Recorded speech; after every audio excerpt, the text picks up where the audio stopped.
Playing the get out of fraud free card. The Minneapolis DFL sets a low bar for ethics. The Minneapolis DFL continues to show a troubling tolerance for ethical lapses, a tendency perhaps due to its decades-long dominance in city politics. One of the benefits of political competition is that it forces parties, like companies, to re-examine their practices and standards.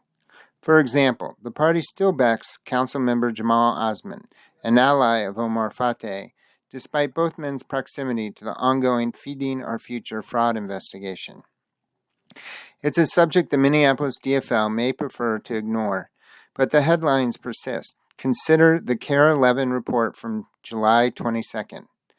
A 34-year-old Mankato man is the 48th person to be convicted in the massive Feeding Our Future meal fraud case.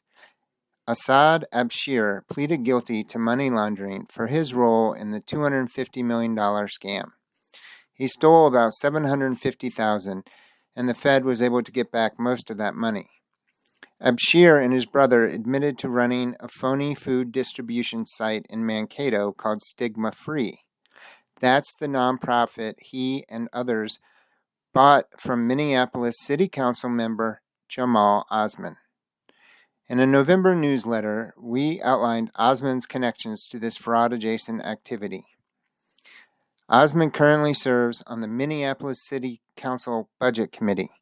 Consider this, a budget committee member who, in the DFL's fantasy world, is expected to have been unaware that his wife's nonprofit was stealing almost $500,000 in taxpayer money, is entrusted with overseeing fiscal responsibility.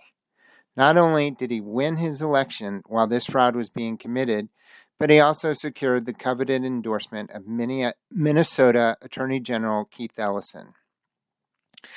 Notably, the PAC Minneapolis for the Mini has yet to endorse Osman. He recently promoted his endorsement from Council 5 Ask Me.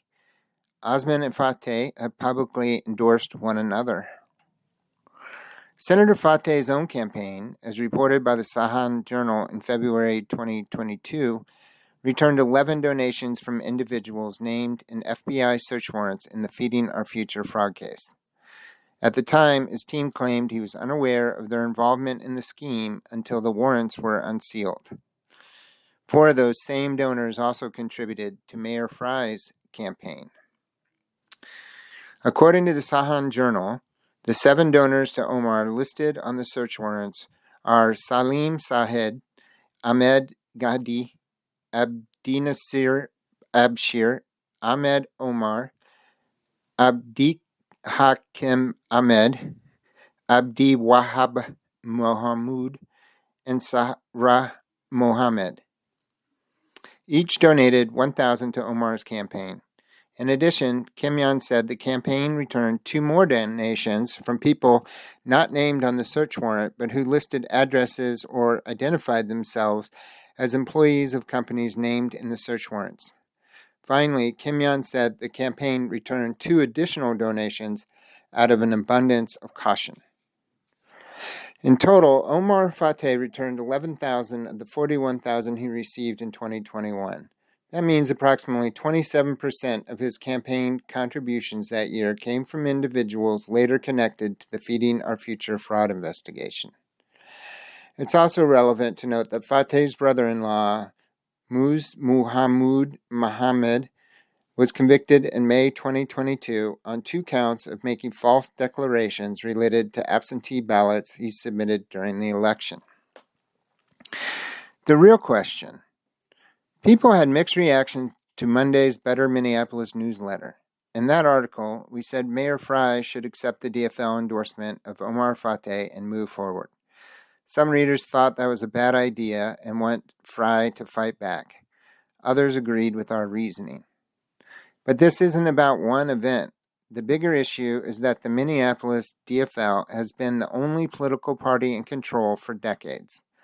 When one group holds all the power, it often leads to bad decisions and corruption. We can see the same thing happening in Washington right now. This problem isn't limited to politics. Any group, whether it's the Catholic Church, a labor union, a big company, or local government, can become corrupt when no one is watching or challenging them. In Minneapolis, we've seen this with the city budget and the police department. We need more people asking questions, offering different ideas, and holding leaders responsible for their actions. So the real question is, why does the Minneapolis DFL endorsement matter so much? One way to address this issue would be to hold a nonpartisan primary, where all candidates compete on an equal footing. Even better would be the emergence of a second or third political party, providing voters with genuine choices and bringing more balance to our local government.